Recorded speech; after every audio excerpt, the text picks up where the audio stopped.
श्रुतरक्षानो शङ्खनाद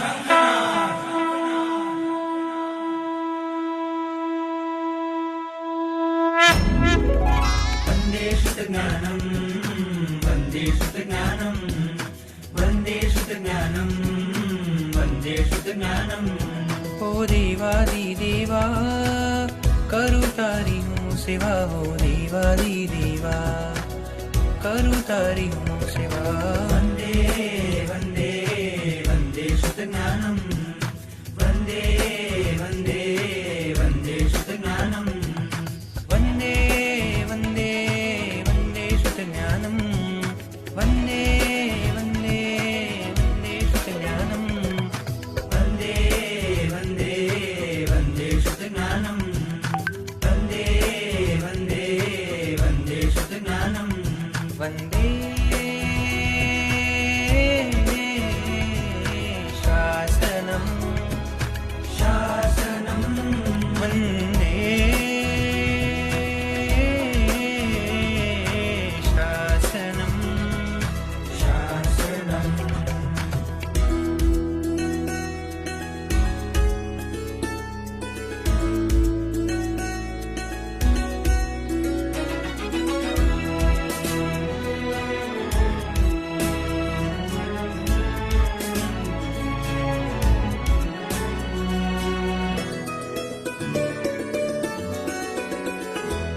આ વિશ્વમાં જે શ્રેષ્ઠ છે સર્વ ધર્મમાં તુલ્ય છે।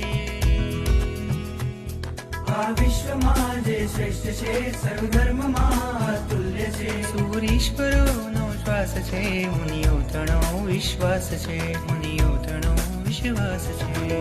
वन्दे श्रुतज्ञानं वन्दे श्रुतज्ञानं वन्दे वन्दे वन्दे श्रुतज्ञानं।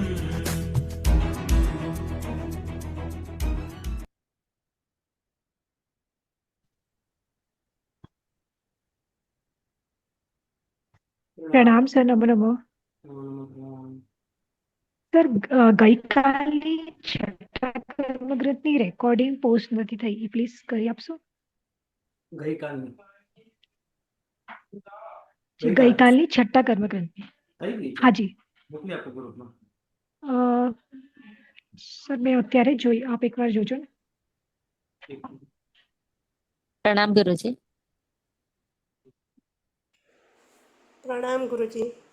सर प्रणाम, नमो नमः। प्रणाम गुरुजी, नमो नमः। साताમાં છો ગુરુજી? જો ગ્રુપની અંદર प्रणाम गुरुजी, नमो प्रणाम नमः। गुरुजी। शाताમાં प्रणाम गुरुजी, नमः नमः। शाताમાં प्रणाम गुरुजी।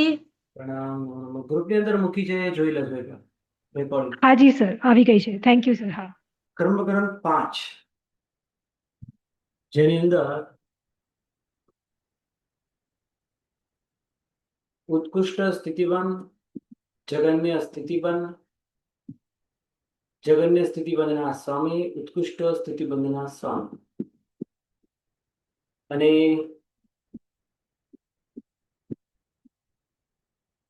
એમાં પંચસંગ્રહકાર, કર્મોપેડિકા શ્રી આ બંનેનો મત પણ આપણે સાથે જોયો અને એ પછી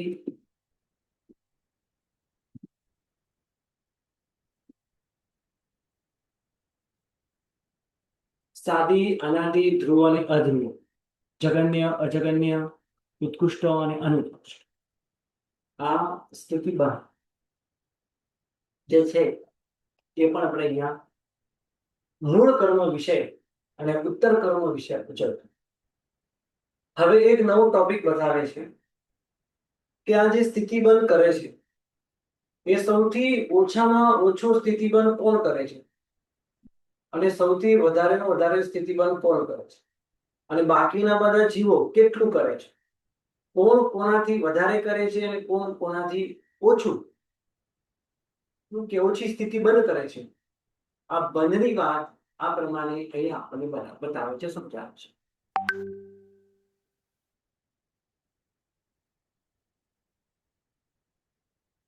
આનું વર્ણન તમને ગાથા નંબર 48, 49, 50 વગેરે ગાથાઓમાં આનું વર્ણન આપવામાં આવેલું છે.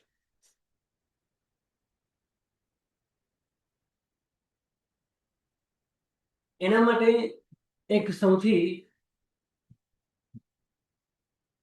નાની વાત કે જે જીવે સમ્યક્ત્વ પ્રાપ્ત કરી લીધું છે એ જીવ કેટલો સ્થિતિબંધ કરે? જે જીવે એકવાર પણ સમ્યક્ત્વ પ્રાપ્ત કર્યું જ નથી એ જીવ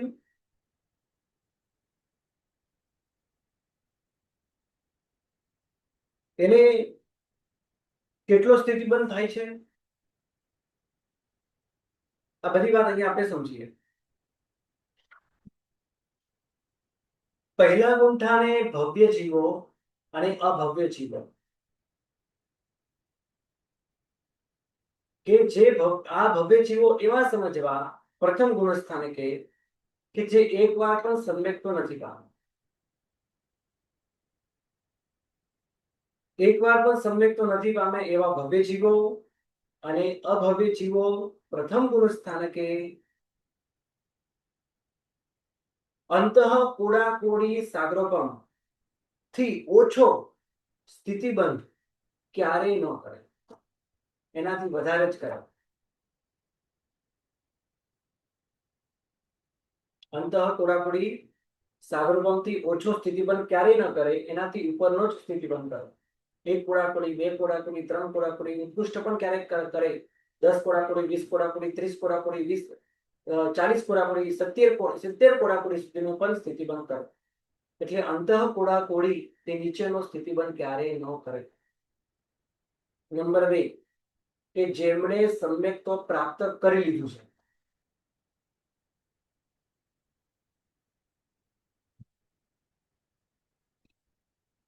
છે એ જીવો કેટલું સ્થિતિબંધ કરે? આપણે એમ કહી શકીએ કે 2 થી લઈને 8મા ગુણસ્થાનક સુધીના જીવો અંતઃ કોડાકોડી સાગરોપમથી વધુ ન કરે, તેમજ ઓછો પણ ન. એક લેવલ હોય એમનો, 1 કોડાકોડીની ઉપર ન જાય અને બહુ ઓછો પણ ના કરે. 2 થી લઈને 8મા ગુણસ્થાનક સુધીના જીવો અંતઃ કોડાકોડી સાગરોપમથી વધુ નહીં કરે, તેમજ ઓછો પણ ન. હવે આ બીજા ગુણસ્થાને કે કોઈ એકેન્દ્રિય જીવ હોય તો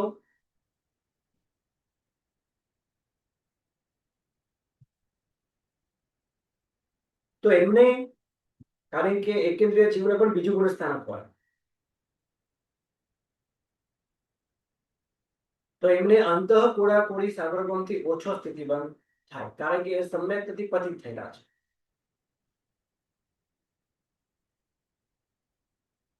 પણ એ ક્યારેક જ હોય, હંમેશા ન હોય, માટે આની વિવક્ષા આપણે નથી કરતા.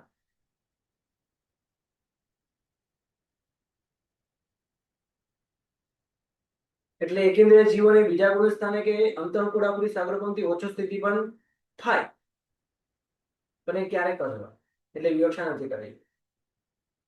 9, 10, 11, 12 અને 13 એમાં 9, 10 આ ગુણસ્થાને જગન્ય સ્થિતિબંધ જ હોય, એટલે એમ કહી શકાય કે અંતઃ કોડાકોડી સાગરોપમથી ઓછો જ સ્થિતિબંધ હોય.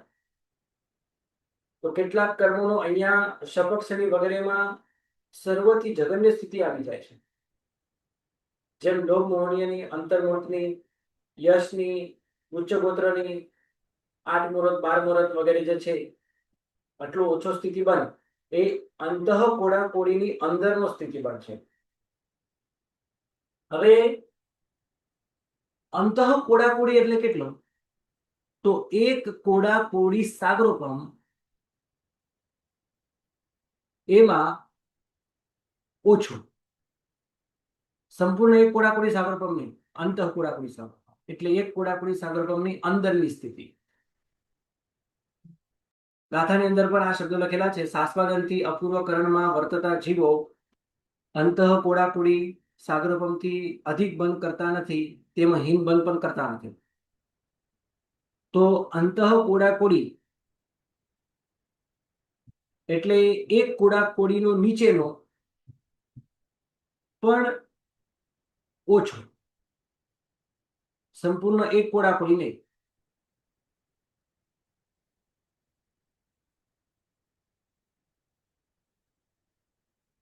ભવ્ય અને અભવ્ય જીવો એ ભવ્ય કેવા કે એકવાર પણ જે સંવેગ તો નથી પામ્યા એવા, અને અભવ્ય જીવો એવા સંગની પંચેન્દ્રિય જીવો મિથ્યાત્વ ગુણસ્થાને કે અંતઃ કોડાકોડીથી હીન ઓછો સ્થિતિબંધ ન કરે, એના ઉપરનો સ્થિતિબંધ કરે.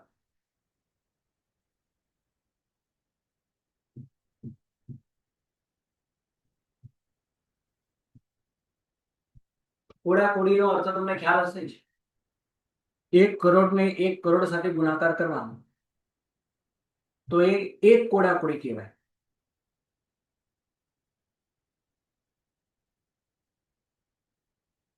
એટલે 1 ઉપર 14 શૂન્ય આવશે, એને એક કોડાકોડી સાગરભંગ કહેવાય.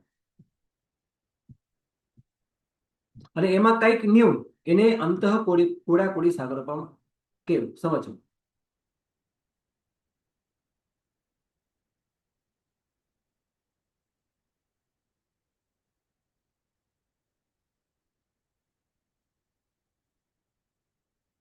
હવે અહીંયા એક મત છે સિદ્ધાંતકાર. એ સિદ્ધાંતકારના મતે જેણે ગ્રંથિભેદ ભેદી લીધો છે અને સમ્યક તો જેમને પ્રાપ્ત કરી લીધું છે, અને પછી એ જીવો મિથ્યાત્વ ગુણસ્થાન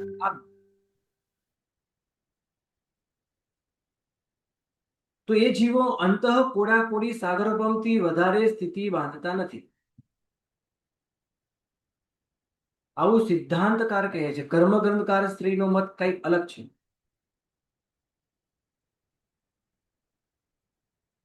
કર્મગ્રંથકાર શ્રી કહે છે કે અંતઃ કોડાકોડી સાગરભંગથી પણ કિંચિત અધિક, એટલે કે કિંચિત અધિક ને એનાથી અધિક જ 20, 30, 40, 70 કોડાકોડી સાગરભંગ પ્રમાણ સ્થિતિ બાંધે, પણ તે સ્થિતિમાં રસ એટલો ન બાંધે.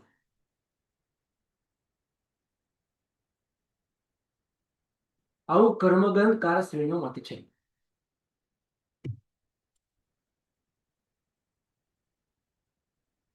બરાબર છે. ગુરુજી, આપણે સિદ્ધાંત કહીએ એટલે કમ્મપૈડીકારશ્રી કે પંચ સંગ્રહકારશ્રી સમજવાના? ના, સિદ્ધાંતકાર એટલે આગમની અંદર બતાવેલા પદાર્થો. જી ધન્યવાદ ગુરુજી. હા, એની અંદર ટીકાની અંદર બતાવેલા મહાપૂર્વાચાર્યો એવા અભય દેવસુરી કે જેમને નવઅંગી ટીકાકાર છે, એમને બતાવેલા ગ્રંથો, એમની ટીકાઓ એ સિદ્ધાંતનો મત કહેવાય. શ્યામ આચાર્ય એ કમ્મપૈડીના ગ્રંથકર્તા શ્રી છે. પંચ સંગ્રહ કરતા અલગ છે, દેવેન્દ્ર સુરી કરતા અલગ છે. હવે કર્મગ્રંથકાર એવું માને કે સ્થિતિ બંધાય, રસ ન બંધાય, અને સિદ્ધાંતકાર કહે છે સ્થિતિ ન બંધાય. સ્થિતિ ન બંધાય તો એની સાથે રસ પણ ન બંધાય. આવું એમનું કહેવું છે.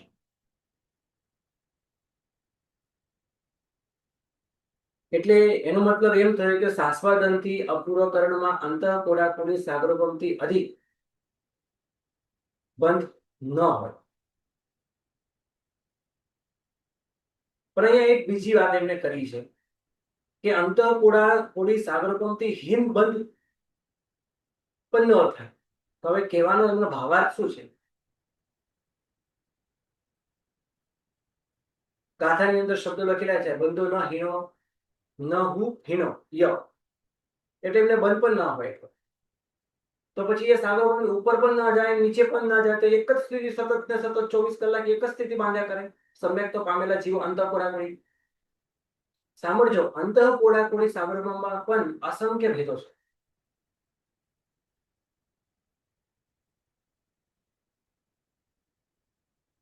એટલે વધારે પણ અંતઃ કોડાકોડી અને ઓછામાં ઓછા પણ અંતઃ કોડાકોડી સાગરભંગમાં સ્થિતિ બાંધે.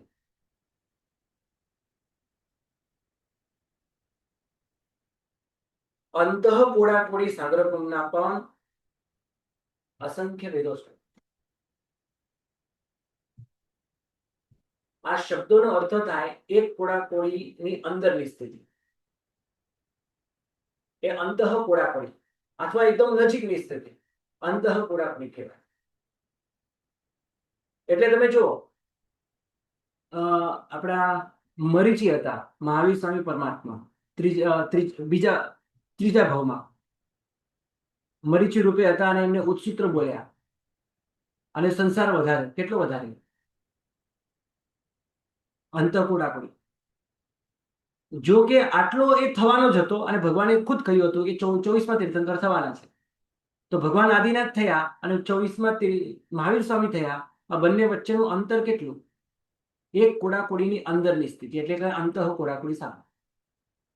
એટલે ત્રીજા ભાવમાં જે મરીચીના ભાવમાં જે કુળમદ કર્યો, એ મદનું બંધાયેલું કર્મદલિત તીર્થંકર ભાવમાં ઉદયમાં આવ્યું. બરાબર? તો એ નિજ ગોત્ર કર્મ મરીચીના ભાવમાં બંધાયેલું એ મહાવીર સ્વામી પરમાત્માના ભાવમાં ઉદયમાં આવ્યું. તો વચ્ચેનો સમયગાળો કેટલો છે ગણી લો. કેટલો થાય?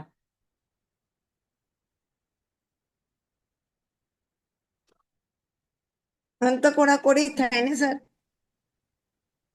કેવી રીતે?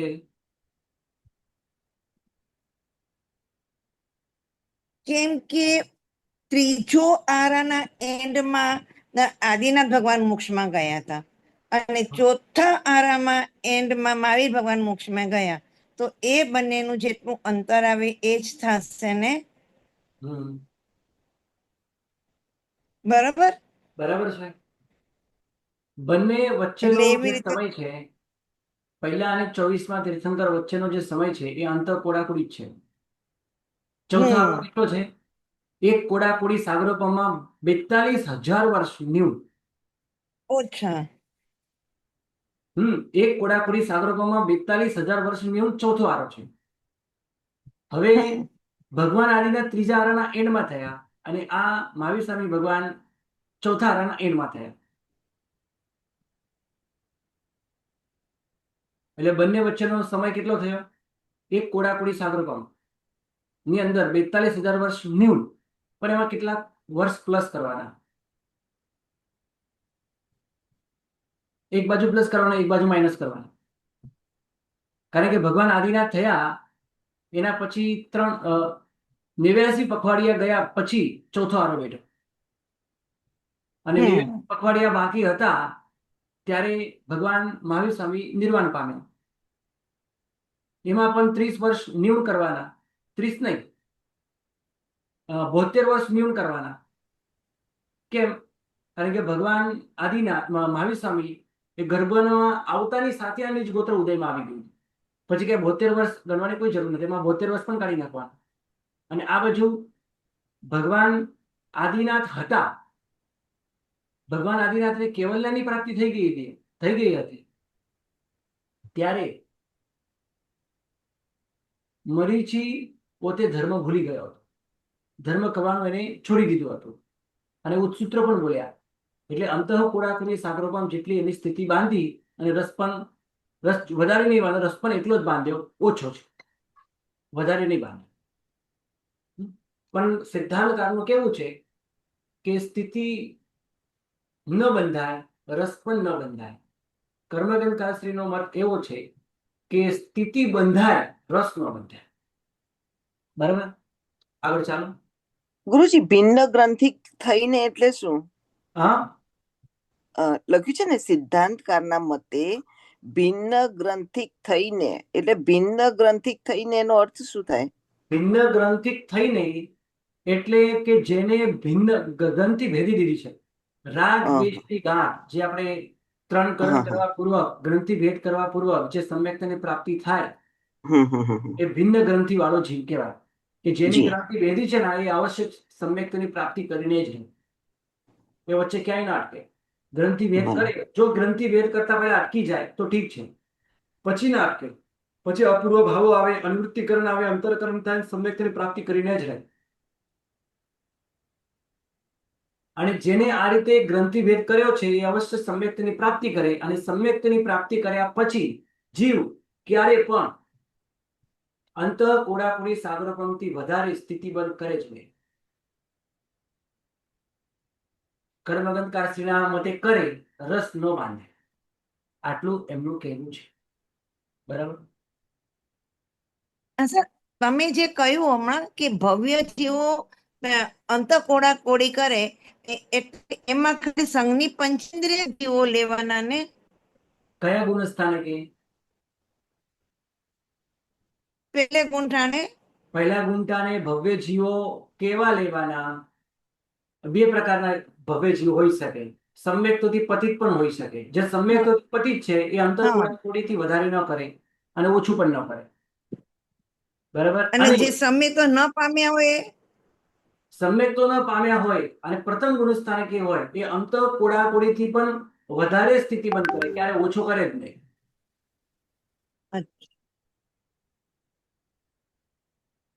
ક્લિયર? એટલે એક કોડાકોડી તો ન થાય ને પૂરો? એક કોડાકોડીથી વધારે જ કરે, અંત કોડાકોડીથી વધારે જ કરે. ભવ્ય જીવ બે પ્રકાર. આપણે પહેલા ગુણસ્થાનક વાળા ભવ્ય જીવ લઈએ, બે પ્રકારના ભવ્ય જીવ. કેવા? કે જેમણે એકવાર પણ સમ્યક તો પામ્યા જ નથી એવા ભવ્ય જીવ એક કોડાકોડીથી ઉપરનો સ્થિતિ બંધ કરે, એટલે કે અંત કોડાકોડીથી ઉપરનો સ્થિતિ બંધ કરે. અને જે જીવ સમ્યક તો પામ્યા છે અને પતિત થયા છે, હે ના, એટલે કે ચોથા ગુણસ્થાનકથી પહેલા ગુણસ્થાનકે આવ્યા છે, એ જીવો એક કોડાકોડીની અંદરની જ સ્થિતિ બંધ કરે. આવું કહેવું છે સિદ્ધાંતકાર શ્રીનો. તો જે પતિ જીવો હોય એમાં તો બની શકે છે કે એકેન્દ્રિય બે કોઈ બી જીવ આવી શકે છે. એવી રીતે મહાવીર ભગવાન પતિ થાય પછી તો એ પહેલે ગુંઠાણે ગયા જ હતા, તો એનો બી આપણે પહેલે ગુંઠાણે જાય અને એ તો સૂક્ષ્મ બી થયા હતા, તો એમાં તો પછી આપણે કઈ અંતકોડાકોડી ન આવે ને, એમાં તો ઓછો જ આવે.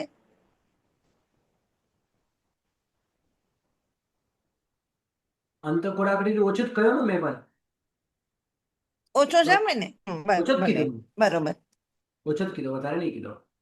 હમણાં ચિત્ર બનાવ્યું એ ચોથા ગુણસ્થાનકથી પતિ પહેલા ગુણસ્થાનકે આવેલા અને સમ્યક્તથી પતિ છે એનો મતલબ આ. તો એ એક કોડાકોડી અંદરની સ્થિતિનો બંધ કરે, એ ગમે તેટલું પાપ કરે તો પણ એક કોડાકોડીથી વધારે સ્થિતિ બંધ ન જ કરે. અને એને છે ને ગણધર ભગવંતોએ વંદિત્તુ સૂત્રની અંદર અપોસી હોય બંધો, સમ્યક તો પામેલા જીવો અપોસી હોય બંધ, એમને અલ્પ કર્મનો બંધ હોય છે. હવે આ અંત કોડાકોડી એટલે કઈ ના કહેવાય. જે 70 કોડાકોડી, 40 કોડાકોડી, 20 કોડાકોડી, 10 કોડાકોડી સામે અંત કોડાકોડી કઈ ના કહેવાય. અલ્પમાં અલ્પ સ્થિતિ બંધ કરે, પણ સમ્યક તો પામેલા હોય તો. આ સમ્યક્તનો પ્રભાવ છે. આ સમ્યક્તોનો પ્રભાવ છે. આગળ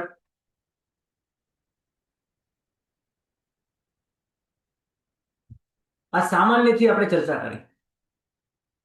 9મા અને 10મા ગુણસ્થાનક વાળા તો જીવો એવા છે કે અંત કોડાકોડીથી ઉપરના તો નો જ કરે અને બહુ અલ્પમાં અલ્પ સ્થિતિ બંધ કરે. હવે યશ નામ કર્મ છે. યશ નામ કર્મની સ્થિતિ ઉપરના ગુણસ્થાનકે બંધ થાય, અને શુભ કર્મ છે તો ઉપરના ગુણસ્થાનકે વધુ સ્થિતિ બંધ થાય. રાઈટ? તો મને કહો કે યશ નામ કર્મની ઉત્કૃષ્ટ સ્થિતિ ક્યાં બંધ થાય? ઉપરના ગુણસ્થાનકે બંધ થાય કે નીચેના ગુણસ્થાનકે બંધ થાય? કારણ કે એક કોડાકોડીથી ઉપર તો એ સમ્યક તો યુક્ત છે, તો ઉપરના ગુણસ્થાનકે શુભ હોવા છતાં પણ યશ નામ કર્મની જેમ 10 કોડાકોડી સાગરોપમ છે, આટલી મોટી સ્થિતિ બંધાય છે નહીં. એક કોડાકોડી બંધાય. કોઈ પણ કર્મની સ્થિતિ વધુ સારી નથી. ઉપરના એમાં પણ સારા કર્મની જલ્દી ઉદયમાં એટલે ઓછી સ્થિતિ ઘણું સારું કહેવાય. અને એ જલ્દી ઉદયમાં આવી જાય જો ઉપરના ગુણસ્થાનકે હોય તો. એનો મતલબ એવો પણ નહીં કે જગતની સ્થિતિ પણ ઉપર થાય. જે બતાડ્યું છે મેં એ સામાન્ય નિયમ છે. આ જે ચિત્ર મેં તમને બતાડ્યું હતું, શુભ કર્મોની સ્થિતિ જેમ જેમ ઉપર જાય તેમ તેમ વધતી જાય. तो सर यश कर्म वगैरह जो आप કહો છો એની ઉચ્ચ સ્થિતિ ક્યાં બંધાશે? 10 में नहीं बंधा है? નહીં બંધાય. अच्छा, ત્યાં જગત આવશે. અને સર એટલે ઉપરના ત્યાં ગુણના વિક્ષેપ નીચે બાંધીશ. એક મિનિટ. યશ નામ કર્મ જે છે એનો ઉત્કૃષ્ટ સ્થિતિવન કોણ કરે, એના સ્વામી કોણ? એ તો સંઘની પંચેન્દ્રિય જ કરશે ને. હા, સંઘની પંચેન્દ્રિય જ કરશે. અને એ સંકલિષ્ટ પરિણામે કરે ને. કારણ કે નીચે સંકલિષ્ટ પરિણામ હે ના, સંકલિષ્ટ પરિણામ જ ઉત્કૃષ્ટ સ્થિતિ બંધાય. હવે મને એમ કહો, આ સામાન્ય મેં જે બતાવ્યું એ સામાન્ય નિયમ છે. અશુભ કર્મોની વધારે સ્થિતિ એ પણ સારી નહીં, અને શુભ કર્મની વધારે સ્થિતિ એ પણ સારી નહીં. સ્થિતિ બંને સ્વરૂપે સારી નથી. રસ બંને સ્વરૂપે સારો નથી. રસની વાત તમને આગળ આવશે, હું સ્થિતિની વાત કરું છું. કારણ કે આટલું સુંદર ચારિત્ર હોય, સપક્ષની આદિ હોય, તો એ જલ્દી ઉદયમાં આવશે અને નષ્ટ થઈ જશે, ભોગાઈ જશે. એટલે સારા કર્મો પણ જલ્દી ઉદયમાં આવે એ જ ઘણું સારું. બરાબર? તો સર્વસંકલિષ્ટ પરિણામે મિથ્યા દૃષ્ટિ જીવ જ આની ઉત્કૃષ્ટ સ્થિતિ બંધ કરે. યષ્ટાના કર્મ. जी सर. જેમ જગન્ય બંધના સ્વામી જે લખ્યા છે એ જ પ્રમાણે ઉત્કૃષ્ટ બંધના સ્વામી પણ હું તમને લખી આપીશ. એ લિંકની અંદર આવશે, લિંક તમે કોપી કરી રાખજો. અને એમાં જે થોડો ફેરફાર કરવાનો બાકી છે, તમારો એક પ્રશ્ન બાકી છે, મને ટાઈમ મળે એટલે હું જોઈને પછી હું તમને જવાબ આપીશ. ક્લાસની અંદર જ આપી દઈશ. ચાલો આગળ.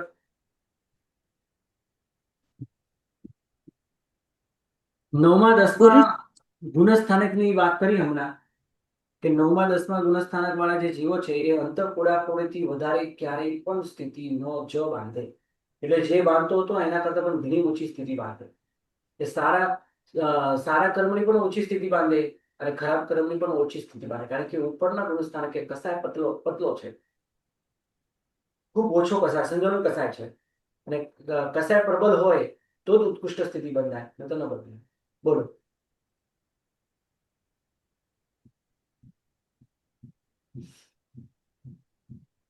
ગુરુજી, આગળનું એક તત્વ સમજવામાં થોડી મને તકલીફ છે, એ પછી અવસર આપજો ને એના માટે.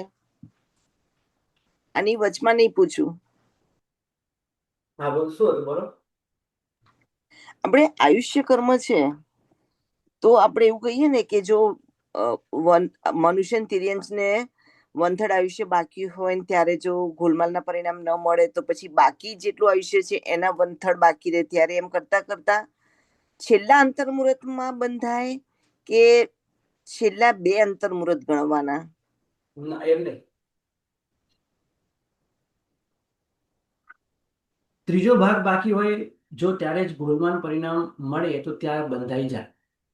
ત્યાં ન બંધાય તો એ ત્રીજાના ત્રીજા ભાગે બંધાય. ત્યાં ન બંધાય તો એ ત્રીજાના ત્રીજા ભાગે બંધાય. ત્યાં ન બંધાય તો એ ત્રીજાના ત્રીજા ભાગે બંધાય. પણ અંતિમ અંતર્મુહૂર્તમાં તો બંધાઈ જ જાય. એના તમારે 2 ભાગ કરી લેવાના. આયુષ્ય બંધાયા પછી અંતર્મુહૂર્ત જીવે અને તરત મરી જાય, પણ એ અંતર્મુહૂર્ત નાનું મોટું હોઈ શકે. એટલે છેલ્લા અંતર્મુહૂર્ત બાકી એમાં 2 ભાગ કરવાના, બરાબર?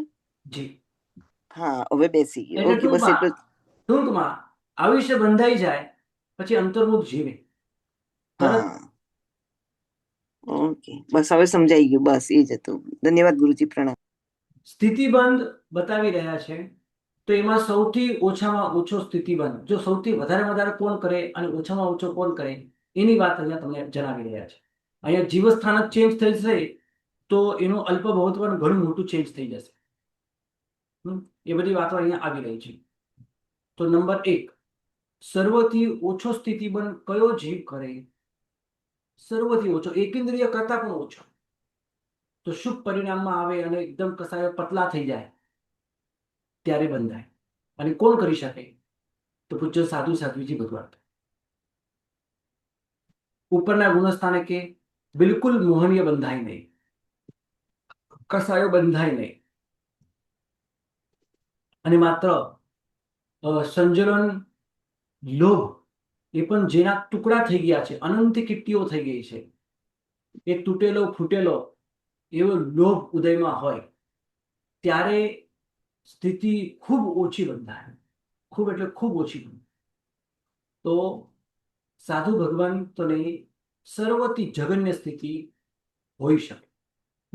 કારણ કે સંધિ પંચેન્દ્રિય પર્યાપ્ત છે 10મા ગુણસ્થાને, સર્વથી અલ્પ 10મા ગુણસ્થાન. કે આવું કેમ? એના કારણો તમને આગળ બતાવે છે. એના સ્થિતિબંધના સ્થિતિ સ્થાનો, એના યોગ સ્થાનો, કસાયના સ્થાનો બધું બતાવશે આગળ. અત્યારે સામાન્યથી સમજીએ. નંબર 2, એનાથી અસંખ્ય ગુણ વધારે, કારણ કે જીવભેદ ચેન્જ છે, અને અહીંયા બહુ મોટી સર્વવૃત્તિ છે, અપ્રમત્તપણું છે, અને ત્યાં તો સર્વવૃત્તિ નથી, અપ્રમત્તપણું નથી, પછી અવૃત્તિ છે, અને ઘણું બધું પાપ કરીને ઘણા આત્માના આવો ખરાબ સ્વભાવ બનાવીને એ ખરાબ સ્વભાવ સાથે ત્યાં ઉત્પન્ન થયો છે. બાદર પર્યાપ્તા એકેન્દ્રિય. અહીંયા બબ્બે દરેક જીવસ્થાનકમાં બબ્બે સ્થિતિ બનાવશે. જગન્ય સ્થિતિ પણ ઉત્કૃષ્ટ સ્થિતિ પણ. જગન્યમાં જગન્ય, સૌથી જગન્ય સાધુ ભગવંતોએ જે 8 વર્ષ કે 12 મુહૂર્ત વગેરે આપણને બતાવ્યા છે, 8 વર્ષ 12 મુહૂર્ત 8 મુહૂર્ત જે બતાવ્યા છે, એ સાધુ ભગવંતોને ઘટે 10મા ગુણ સ્થાને. એનાથી અસંખ્ય ગુણ વધારે બાદર પર્યાપ્તા એકેન્દ્રિય અને જગન્ય સ્થિતિ બન હોય. હવે આ જીવ બાદર પર્યાપ્તા એકેન્દ્રિય, એને ઉત્કૃષ્ટ જો ક્યાં છે? સીધા 9મા સ્થાને છે. બાદર પર્યાપ્તા એકેન્દ્રિય, તે ઉપર જગન્ય છે, નીચે ઉત્કૃષ્ટ છે. આટલો જ ફરક છે, જગન્ય અને ઉત્કૃષ્ટ. એટલે આપણે અહીંયા કેટલા સ્થાન છે આ ટોટલ? તો ટોટલ 36 સ્થાનો છે. એ 36 સ્થાનોમાં આપણે ડબલ, આમાં પર્યાપ્ત અને અપર્યાપ્તા એ પણ લઈ લઈશું. જગન્ય અને ઉત્કૃષ્ટ આ રીતે આપણે સમજ. હવે આ બધું એકેન્દ્રિય પણ જ છે, આ બધું એકેન્દ્રિય પણ જ છે, એટલે એકબીજાથી વધારે સ્થિતિ બને ન કરી શકે. જો કે આગળ પણ છે, આગળની વાત આપણે આગળ કરશું, અત્યારે એટલું સમજો વિશેષ. તો બાદર પર્યાપ્તા એકેન્દ્રિયને એનાથી અસંખ્ય ગુણ, સાધુ ભગવંતથી અસંખ્ય ગુણ પણ જગન્ય સ્થિતિ બંધ હોય. કેટલો? તો ત્યાં તમે જોઈ શકો છો 8 વર્ષ કે 12 મુહૂર્ત કે અંતર મુહૂર્ત આવી બધી સ્થિતિઓ બંધાય. અને એ સ્થિતિબંધથી આ સ્થિતિબંધ કેટલો છે? 7.2. એક સાગરકોણના 7 ભાગ કરીએ એવા 2 ભાગ, 2 સપ્તમાંશ. હવે આના કરતા આ 2 સપ્તમાંશ બહુ મોટી સંખ્યા છે. 10મા ગુણસ્થાને કે જે બંધ થાય, અંતર મુહૂર્ત કે પછી આ 12 મુહૂર્ત કે 8 વર્ષ જે પણ સ્થિતિબંધ થાય, એનાથી આ 2 સાગરોપમના, એક સાગરોપમના સાથી આ 2 ભાગ એ ઘણી મોટી સ્થિતિ કહેવાય. અને એ બાંધનારો જીવ બાદર પર્યાપ્તા જીવ છે એકેન્દ્રિય, એને જગન્ય સ્થિતિ પણ આટલો હોય, જે આપણે પહેલા જોઈ ગયા છે. એટલે આના કરતા આ અસંખ્ય ગુણ કહેવાય. ડબલ કરતા વધારે હોય એ અસંખ્ય ગુણમાં આવે. સામાન્યથી નિયમ આ છે. બીજા પણ નિયમો છે, આગળ હું તમને કહીશ. પછી આવશે વિશેષાધિક. કોને વિશેષાધિક છે? હવે જીવભેદ એકેન્દ્રિય પણ જ છે, જાતિ તો એની જ છે. જીવભેદ એકેન્દ્રિય, જાતિ એકેન્દ્રિય, માત્ર જીવનું નામ ચેન્જ થઈ ગયું છે, સૂક્ષ્મ પર્યાપ્તા. એનાથી અધિક. તમે કહો કે બાદર પર્યાપ્તા જે છે એના કરતા સૂક્ષ્મ પર્યાપ્ત તો હલકો જીવ છે. હા, હલકો જીવ છે, બરાબર છે. પણ આના કરતા વિશેષાધિક એટલા માટે કરે છે કારણ કે ઘણું પાપ કરીને સૂક્ષ્મમાં ઉત્પન્ન થયો છે. પેલો બાદરમાં ઉત્પન્ન થયો છે, આ સૂક્ષ્મમાં ઉત્પન્ન થયો છે, એટલે સ્થિતિ પણ થોડો વધારે વિશેષાધિક. એ જ પ્રમાણે બાદર અપર્યાપ્તા એકેન્દ્રિય જગન્ય, એનાથી સૂક્ષ્મ અપર્યાપ્તા એકેન્દ્રિય જગન્ય, સૂક્ષ્મ અપર્યાપ્તા એકેન્દ્રિય ઉત્કૃષ્ટ. આ ચાર જીવભેદ થઈ ગયા. આટલા પર્યાપ્ત બાદર, સૂક્ષ્મ બાદર પર્યાપ્ત, સૂક્ષ્મ અપર્યાપ્તા, સૂક્ષ્મ અપર્યાપ્ત અને બાદર અપર્યાપ્ત. આગળ આવશે બાદર અપર્યાપ્તા, સૂક્ષ્મ અપર્યાપ્તા, બાદર અપર્યાપ્તા, સૂક્ષ્મ અપર્યાપ્તા, બાદર પર્યાપ્તા. આ બધાને ઉત્કૃષ્ટ. આ ચાર જીવ ભેદમાં ઉત્કૃષ્ટ સ્થાનક છે, ઉત્કૃષ્ટ સ્થિતિ સ્થાન છે, અને બધા કરતા વિશેષાધિક વિશેષાધિક વિશેષાધિક. અહીંયા જીવભેદ ચેન્જ થઈ ગયો. અહીંયા એકેન્દ્રિય હતો, અહીંયા બે ઇન્દ્રિય થઈ ગયો. એના કરતા સંખ્યાત. કેમ ભાઈ સંખ્યાત ગુણ? તો એનાથી એ 25 ગુણા જ કરે છે, વધારે નથી કરતો. 25 ગુણા કરે છે, વધારે નથી કરતો.